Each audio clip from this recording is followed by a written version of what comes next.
Dinedevelop po ng DOST ang tinatawag na hybrid road train para itong mahabang bus na kaya magsakay ng 240 pasahero. At kaugnay niyan, may live report ating kasamang si Laban Yuver.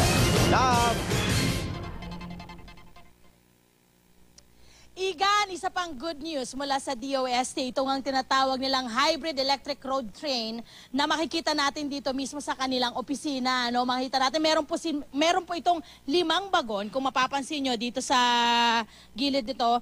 At kaya nitong mag-load ng mga 50, tama po ba? 50 to 70 katao. No? Akyatin natin. Sama pa rin po natin si Mr. Rodnel Tamayo ng DOST para po ikwento naman sa atin itong hybrid road train na ito. So sir, ito, gaano katagal bago natin na talagang mapa-operate, maging operational? Well, katulad din ng AGT kanina, further testing pa rin siya. So, ganun din, mga 2 to 3 years, makikita na natin sana ito sa mga daan, lalo na yung mga malalaki ang kalye. Okay, practicality, okay ba itong ating hybrid road train na ito? Of course, kasi sa haba niya, less ang nakukuha niyang coverage sa road.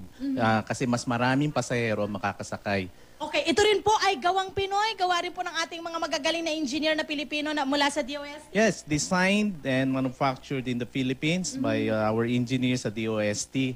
And it can be run by our local counterparts. So, yung mga Pilipino talaga magpapaandar nito. Yung mga gamit po natin na ibinuo dito sa hybrid road train na ito, makikita sa Pilipinas, hindi na natin kailangan pang mag-import? Most of them are locally available, katulad ng mga gulong, yung bus, ginawa ng mga Pilipino. So, it will generate more jobs sa mga Pilipino. Yun ang kagandahan. And of course, less, again, pollution. Pollution, yes. Kasi hybrid siya. So, 50% siguro sa gasolina, diesel, and 50% shared by batteries. Okay, there you go, Igan. Makikita naman natin, isa na talaga itong mga nabubuo at in-experiment ng ating mga kababayan dito sa DOST, lalo na yung mga magagaling nating engineers ay maggamit ng ating mga kababayan for the susunod na henerasyon or sana maabutan pa natin itong mga ito. Yan muna ang update tayo mula rito. Balik sa inyo dyan sa studio, Igan. Maraming salamat, Laban Yuver.